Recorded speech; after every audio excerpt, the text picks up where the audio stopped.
Hi there. I wanted to put together a short slide deck just to go through pieces of a webinar that I've been doing and seminars that I've done in the past. And it's really about having peace of mind during times of uncertainty and the importance of understanding not only how is your portfolio built, but also the factors that come into play in helping master your retirement. I hope you enjoy and look forward to talking to you after.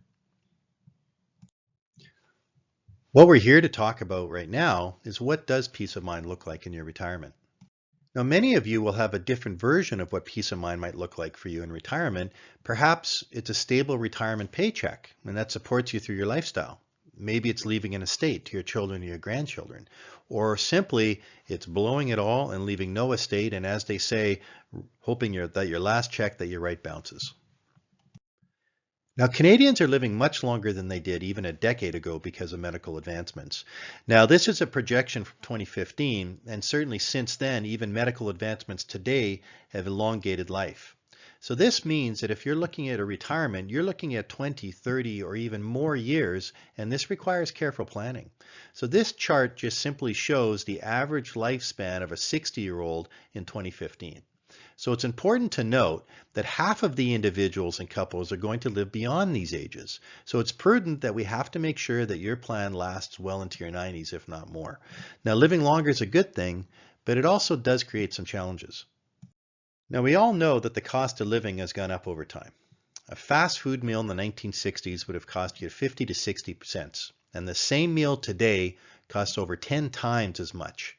This is the effect of inflation. Now, inflation is a reality, right? The longer you live, the bigger the impact. So let's do a quick check. What do you think the price of a burger was in 1960? Well, if you said C, 15 cents, you were paying attention. One thing that is important to understand is that poor early performance can alter your retirement plan. So what I mean by that is that a market downturn at the beginning of your retirement can have a really big effect on your future income, particularly if you've had tremendous volatility within your portfolio.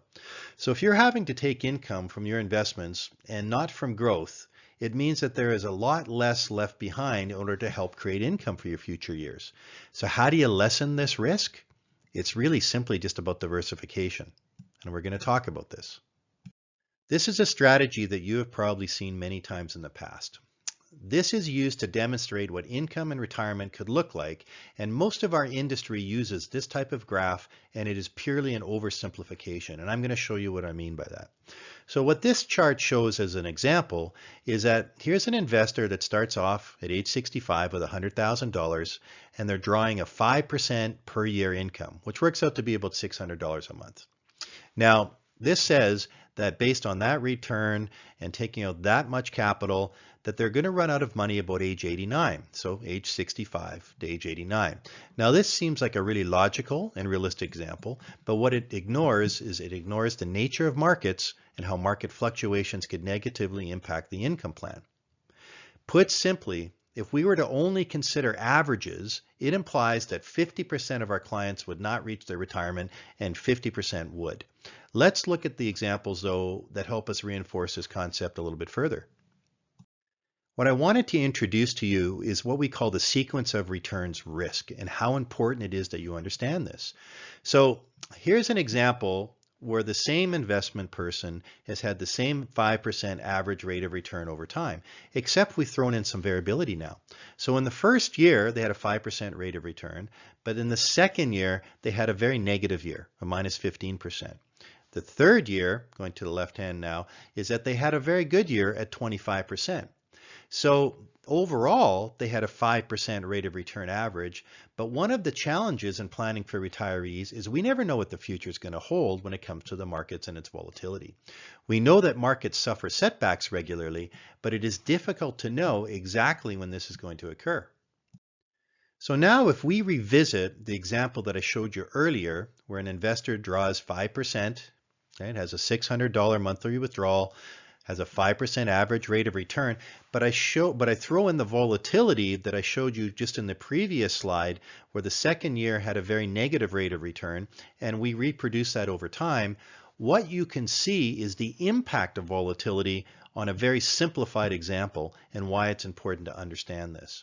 So even though the retiree continues to draw 5% and the average rate of return continues to be 5%, the impact of the portfolio suffering the most negative years early on resulted in this scenario of them running out of money at age 83.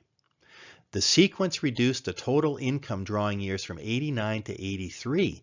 This is a dramatic 6-year reduction in drawing income from the same average rate of return shown in the very simplified example the first time. So this example demonstrates the retirement risk known as sequence of return risk, or the impact to income planning using an average rate of return. This does not account for the sequence. We have to make sure that we account for sequences and the order of the annual returns, because that is what will also make up your average. So let's change the order now. So instead of having a negative rate of return right away, let's say, okay, here is the same investor. Now they have the same 5% average rate of return over time. And in the first year at the top, you can see they had 5%, but we're going to change the order.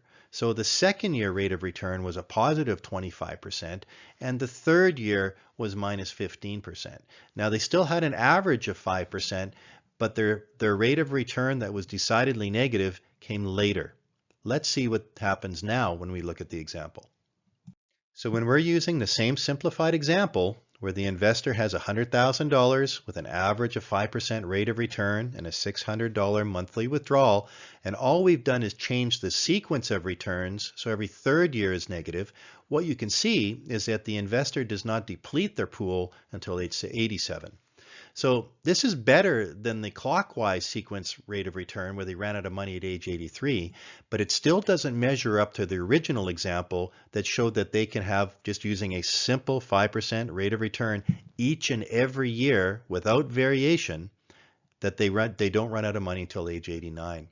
So even though the negative year happens later in this example, the impact is slightly less than the previous first example, but the sequence of return risk results in the investor running out of money still 2 years earlier than the 89-year-old year estimate. There is a way that we can take care of these sequence of returns. Now here's an advertisement from a company called Fidelity, which is a very well-known global money manager. They created this illustration.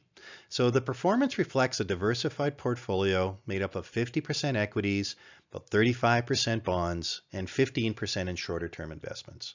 They portrayed a long-term constant investment average of 5.9%, and they also added in a 2.25% level of inflation. So as you can see from this example, the investor withdrawing 5% a year, inflation adjusted, will have enough income well into retirement and through retirement. In this example, as a matter of fact, they would not run out of money until they reach age 100. So if you recall earlier, we demonstrated that the risks are high when you're using long-term averages without bringing in a sequence of rate of return. So rather than relying on just a straight average portfolio for all of our planning, the software that we use brings in this sequence of return risks.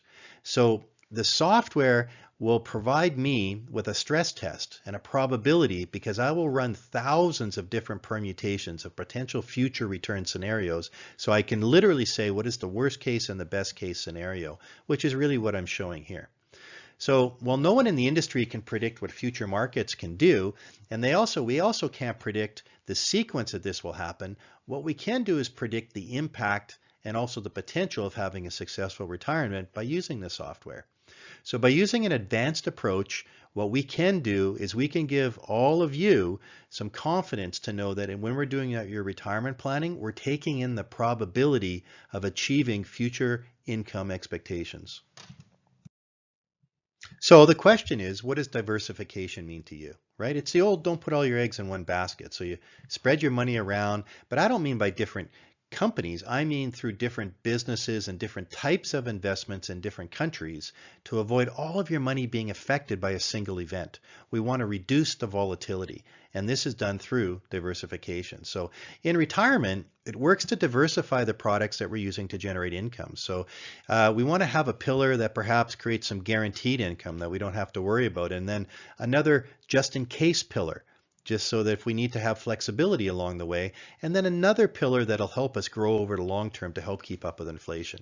So it takes a wide and integrated view of all options available to you as a retiree, and this way you can have the perfect blend of products and investments, which is what you have, so that you will not run out of money and that you can spend well and also smartly.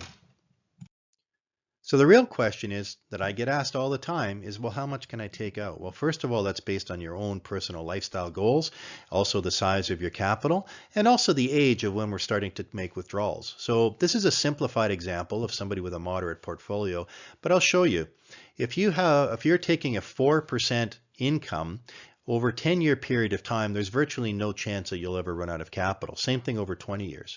As a matter of fact, over 30 years, there's still a 95% chance of success, which is very high. And it's only heading into the 40-year period that we would start to say it's possible, depending on the sequence of returns, that you might have an issue of having access still to that capital, as long as we're adjusting to inflation like we are. If you're taking an 8% income, over a 10-year period of time, there's still almost no chance that you'll have an issue of getting that income. But after 20 years, you can see it drops deeply into the danger zone. It's very important to understand that we have to look at what is possible from an income perspective for you over time, bringing into sequence of returns, adjusting for inflation, because financial planning is a true balance. And this is why we've created this comprehensive financial plan for you. Now, we can take care of the money. The only thing I want to make sure of is that you take care of your health. Now, we've covered a few concepts today showing the simplicity of rates of return that are typically shown in the industry today and why that is not realistic. We have to allow for inflation. We have to allow for a length of time that you're going to live. We have to have a reasonable expectation for income, and we have to adjust to market volatility and the sequence of returns that are going to happen. That is not easy, but I want to show you how we do that by using our approach. While portfolio performance is very important, it is only one piece of the equation when building a comprehensive financial plan.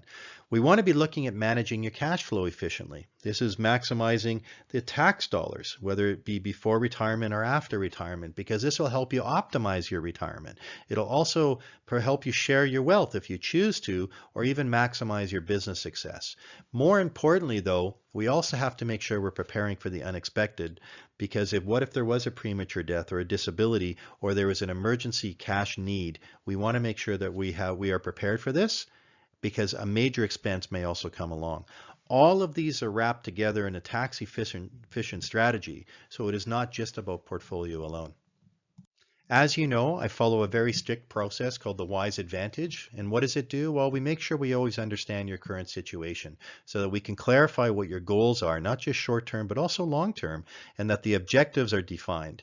From that, we can develop a plan. Then we can have a customized investment portfolio to help make sure that the plan does work. We implement it, and more importantly, is that we have to proactively monitor and adjust it. Thank you for taking the time to go through this. There's a lot of detail in here, but I think you understand the depth and breadth that we go into in building your comprehensive financial plan. It is not just about portfolio, but it certainly is about diversification of a portfolio within your overall plan. So thank you for your time. Thank you for keeping the faith, and I look forward to talking and seeing you again soon.